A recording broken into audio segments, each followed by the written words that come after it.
We're back and we're live with our second and final best of 3 of the day. We've had a bit of a breather, bit of a nap in some cases, and it's now time for Rattlesnake versus RisingStars. We got the names right now. That may not stay the same, but guys, it is going to be RisingStars' debut and their coming out party for the Dota 2 Super League. As for Rattlesnake, they've started off slow. They're 0-1. Rattlesnake, one of my personal favorite teams in the Chinese scene. They have some really cool, creative strategies. I never mess up their name, which is a bit of a bonus as well. Probably partly because I actually love watching them play. They really stood out from one of the first times I saw them. They've got some really sort of classic legend players, such as Lan M, who played in one of the few players who's played in both internationals. I think he's played every single role for this team except 5 position support. That's the only role I haven't seen him on yet. Yeah, he's a fantastic player. Then you've got a player like Luo who's shown such versatility in his sort of solo and semi-carry roles. So all in all, this is a team that I love to watch and looking forward to see how they go here. They need to bounce back, but this is the match where they should be looking to get a win. Both teams getting comfortable and adjusted in the booth. So we'll hop ourselves inside the draft. And a first pick Visage, the selection here for RisingStars. Team Visage now, apparently. Darkseer, Queen of Pain, snapped up by Rattlesnake. No surprises here for Rattlesnake. They love their Darkseer. They also love their Clockwork for Kabu, and we may see that coming out as that third and final pick.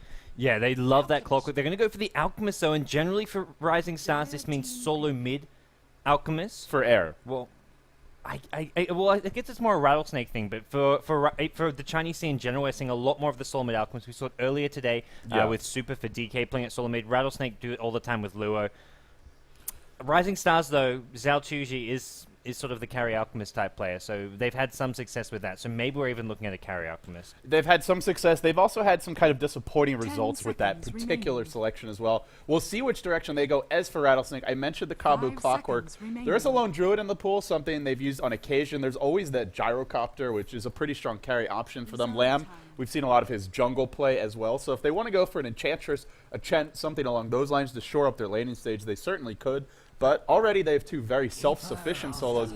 They'll go Keeper of the Light. So they get a strong counter-pushing hero. They also get a hero that can really set up that aggressive tri-lane and take the early pressure to the Alchemist. Yeah, definitely something if they want to shut down the Alchemist farm, assuming he's a tri-lane farmer, they can try and do. But at the same time, Rattlesnake is somewhat known for running, I guess, dual lanes, awkward lanes, unusual ones. The Darkseer, one of the key components there, they go for Darkseer Juggernaut dual lanes, they go Darkseer Clockwork dual lanes.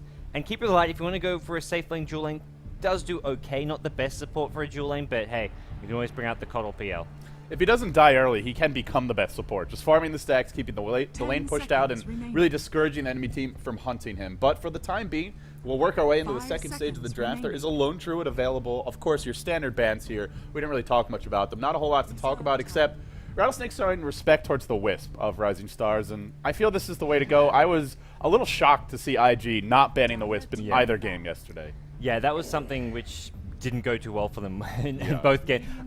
Somewhat, I guess, underestimating their opponents, LG China. It did cost them. IG, though, they still do advance to the playoffs here. They're going to await some of the results here in Group B. They actually versed the second place finishing team from this group, a position which Rattlesnake definitely going to be gunning for, even though they do have one loss, as we see our next couple of bans coming through. DK, Weaver ban. These are solo mid heroes. Rattlesnake are expecting the Alchemist to be played in that carry role by Zhao Chuji. And of course, that would set up an air solo mid Weaver, one of the few teams that likes to run the Weaver as a solo mid.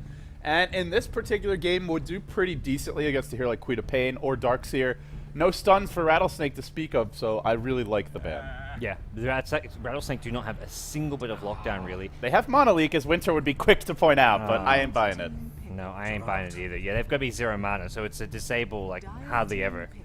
It's very rarely a disable. RisingStars pick up a Juggernaut, so we could be looking at, well, I imagine either Juggernaut or Alchemist towards the solo mid lane.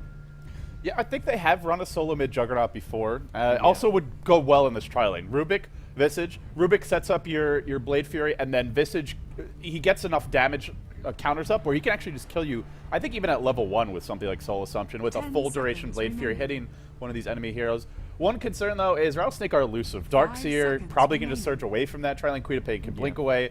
We'll see what they go as these final 2 picks. There's a Kabu Clockwork still on the field, and up against Alchemist and Juggernaut, Clockwork can start to become a pretty big nuisance. 2 melee heroes. Yeah, put him with the Darkseer and just having cogs against Alchemist and Juggernaut, very, very annoying to play around with.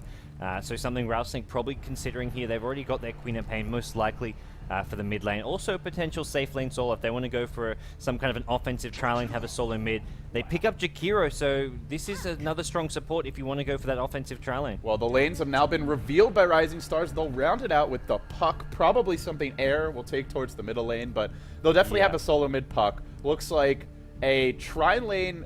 I mean, I guess it could be the solo mid Alchemist and the safe lane puck, but those will probably be our 2 solos for RisingStars, and then Juggernaut, Rubik, Visage. This looks like our tri lane. Yeah, it does look like a tri lane. At the same time, maybe we look towards Alchemist in the tri lane, because I think Zaltuji is sort of more likely to be playing the Alchemist than Juggernaut. RisingStars, one of the few teams who still like to run sort of a traditional hard carry. Wow. Faceless Void is back. The boys in the purple jerseys pick up the purple heroes. First Dark's in, now the Faceless Void. There's a hammerhead shark in these waters, and he may pack a punch. It'll be Icy handling that Faceless Void. Rattlesnake 0-1 so far to start the Dota 2 Super League, but they've got some matches here, and they'll look to bounce back now. Icy, as mentioned, on the Faceless Void, taking Time Walk at level 1. Sagam on the Keeper of the Light.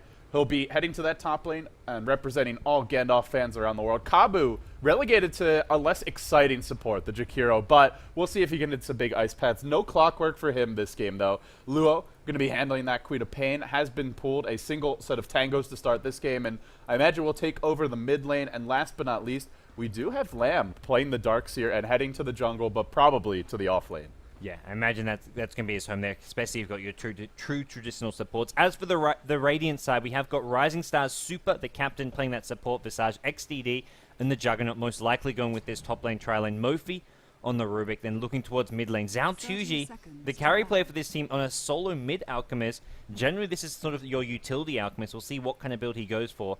Our last hero, though, is going to be Air, and he's in the safe lane on a puck. I'm just looking at Rattlesnake's late game potential. They have one of the sickest AoE combos you will ever see. You can vacuum the enemy team into Chronosphere, into Macropyre, into Illuminate. Not to mention Void can dish out a crap load of AoE damage depending on his build, and Queen of Pain over the top. If they can actually land that combo, RisingStars will be screwed. For RisingStars, though, they have some great gank